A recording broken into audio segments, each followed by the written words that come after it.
Welcome, I'm Ashley of the Ugly Sheep, and today we're going to knit with our handspun yarn. So I was actually going to use a different, more recent yarn for knitting, but I saw this yarn and there's a couple of things with it. It's a little bit older, and so it is a lot less even.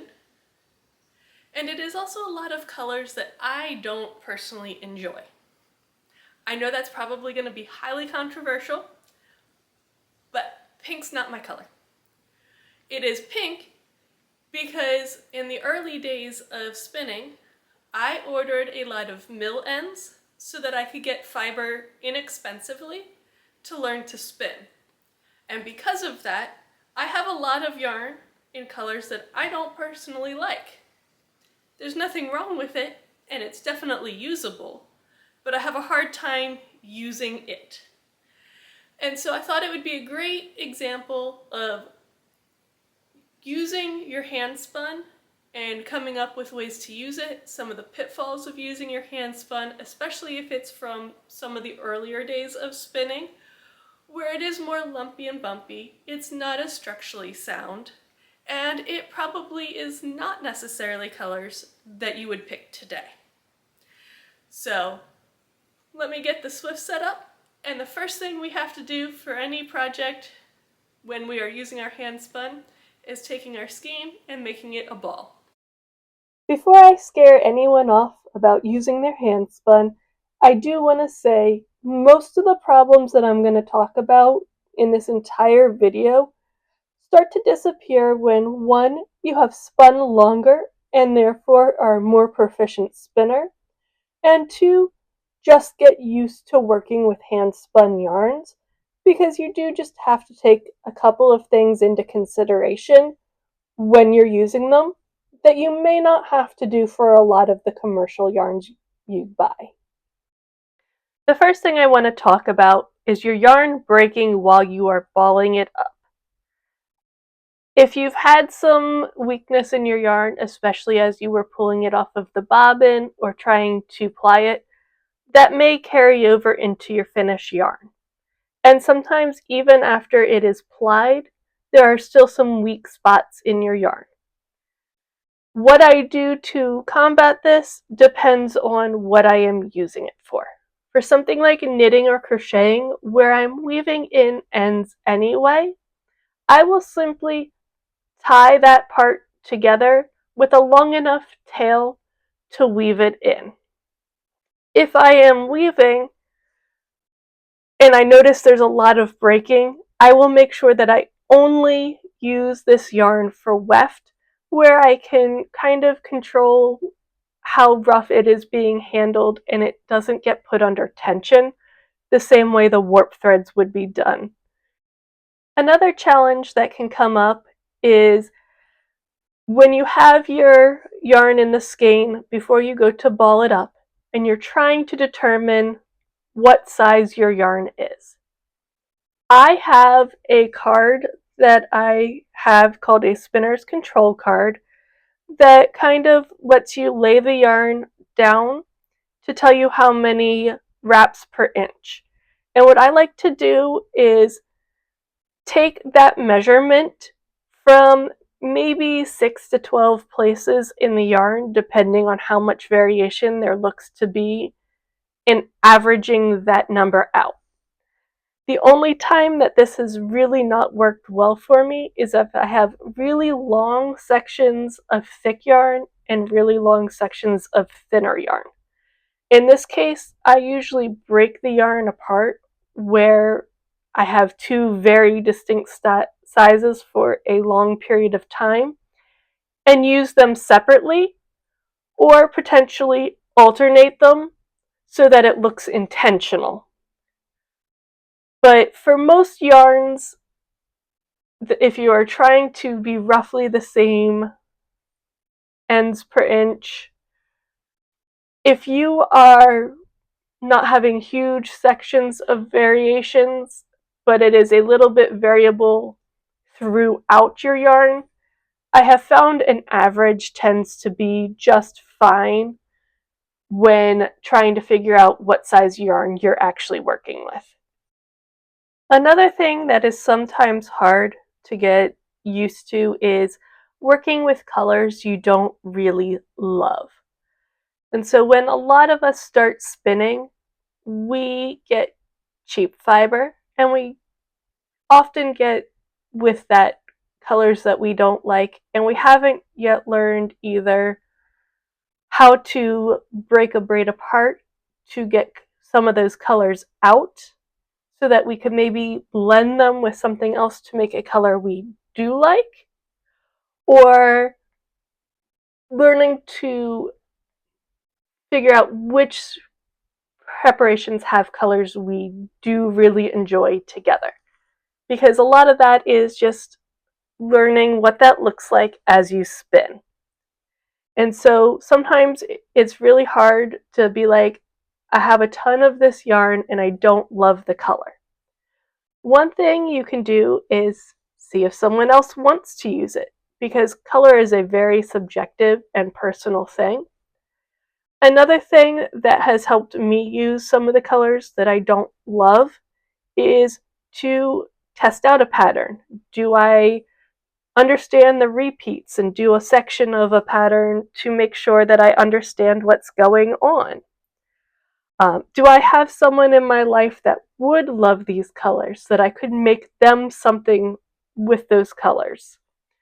And then lastly, I like to do small projects with those colors or incorporate them in small amounts in a larger project with colors that I do like. One example of the small project is this koozie that I'm going to make today.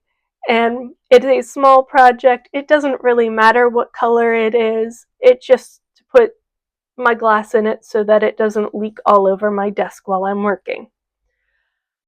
One of the ways that I incorporate colors maybe I don't love into a bigger project is to do some color work. So I have knit hats that have a color work design, and they are a more neutral color that I then add either this pink, for example, that I don't love, or maybe it's a color combination that's not great, but by putting it with a neutral color, it sometimes helps mute it.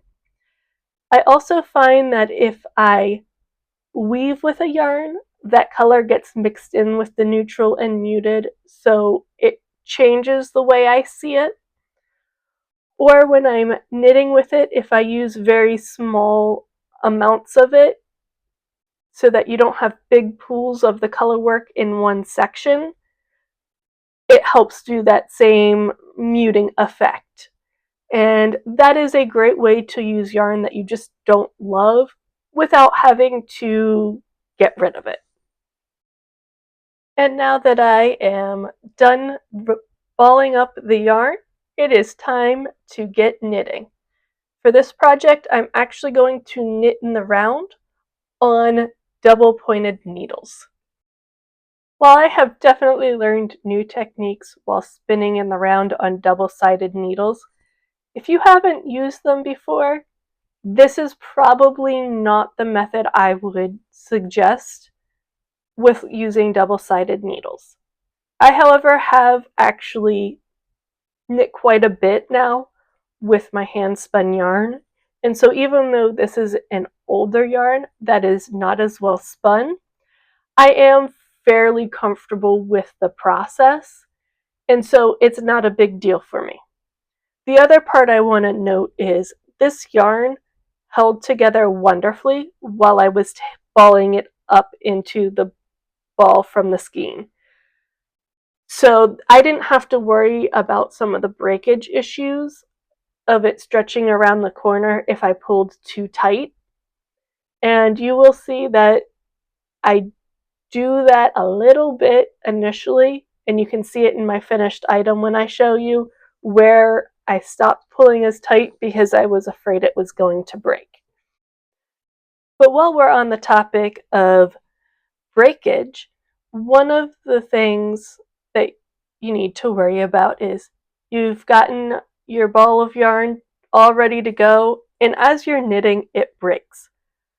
While I have found that the balling process usually is where it will break if it's going to, you probably should be aware that all of the abrasion of the balling process can cause it to break in and of itself. And so you just want to tie it together like we were when we were balling the yarn, with tails long enough that you can weave in later. Another thing that can be a little difficult with hand spun yarn, especially if it is a earlier in your journey yarn, is that it is not plied as tightly as a commercial yarn is, and so it is much easier to split your stitches, so you'll put your needle through the plies instead of the entire yarn. I have just learned to watch for this because it still does happen even when you get used to knitting with your hand spun. One thing that does help a little bit is to not have a lot of excess yarn hanging around. If you keep a little bit more tension on your yarn, it helps keep the yarn plies more firmly together. If you are doing a more complicated pattern or a bigger piece, you definitely want to put lifelines in your work, because I have found that picking up stitches farther down in my work to rip it out can be a little bit more challenging. I have not had problems with the handspun not just pulling out like commercial yarn does, but what I have had problems in is going a few rows down and putting my needles through the yarn to protect where I want everything to stop when I am frogging. And so that is something that I would recommend, especially if it's a new pattern that you haven't done before. Definitely put a lifeline in sooner than you would for commercial yarn, because the inconsistencies make it a little hard to see what line you're in and making sure you have all of your stitches. The other thing that I find it a little bit harder to do is if I have some thin spots and then I have some thick spots, some of those stitches blend together and it is a little harder to track which row I am on. So I am more likely to use the row counter that you see next to me in order to make sure I can figure out where in the pattern I am. I tend to knit fairly tightly, and because of this, I do tend to size up my needles slightly so that I can hit the gauge for whatever pattern I am doing. I would suggest trying to go for gauge and checking your gauge somewhat frequently, because with yarn that can be a little thicker and a little thinner in spots, you do have to kind of consciously pull a little tighter where the yarn is thicker and a little less tight where the yarn is a little thinner to help even out your gauge a little bit. But if you have one of those gauge measuring things where you have the window and the inch, so you can kind of get an idea just by a quick glance, do you have the same number of stitches in that in different sections of your knitting? It's really helpful when you're making a sized garment like a sweater, because those small differences that might not make a huge change in the size of your hat very much can make a size change in your sweater. And so you just want to be able to check your gauge periodically. And realistically, it's something we should all be doing, even if we're doing using commercial yarn, because as you knit throughout a day and through a project, your gauge is going to change a little bit. That's normal. And so you really just need to make sure you're doing what you technically should be doing all along. I am known to not make a swatch before I knit, and it always comes back to bite me, and I still tend to not. However, with hand spun yarn rather, I do try to make more of an attempt to make a swatch, because I have found that even if it is the same kind of fiber as a yarn that is commercially prepared, mine tends to be stretchier and behave slightly differently when washed or blocked. And because of that, it very much can change the way your sized garment fits or drapes. And so I have found I just have to make enough yarn to make a swatch. Now, I don't necessarily make a swatch for small projects like this one. I'm not really going to be washing it all that much. And if it gets bigger or smaller, I can use it on a different glass, and it's not that big of a deal. But for something larger like a sweater that needs to fit, you are going to need to be mindful that this yarn that you're spinning probably will stretch a little bit more than other yarns that you work with, especially if it's something like wool. So you might want to play around with that a little bit before you decide something's too short. Despite all of this, I actually really love knitting with my hand spun. I have made the same pattern with commercial yarn and with hand spun, and inevitably people tend to like the hand spun hat better. And I think part of this is there's just a little bit more character in it. It has a little more texture and visual interest in that the yarn is not exactly the same and perfectly smooth. There are texture differences between the two colors if you're doing color work, and if you mix the different types of fibers, they will behave a little bit differently. And so that comes through in the finished garment. And it makes a very beautiful finished object, even if it's not a yarn you love. And trust me, I don't like this yarn. Not my color, for one.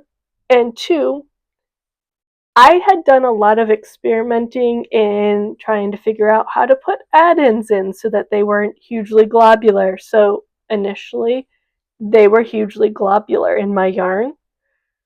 And I will say, plying at least 2-ply, but the more plies you ply together, the more of the irregularities you can smooth out of your yarn.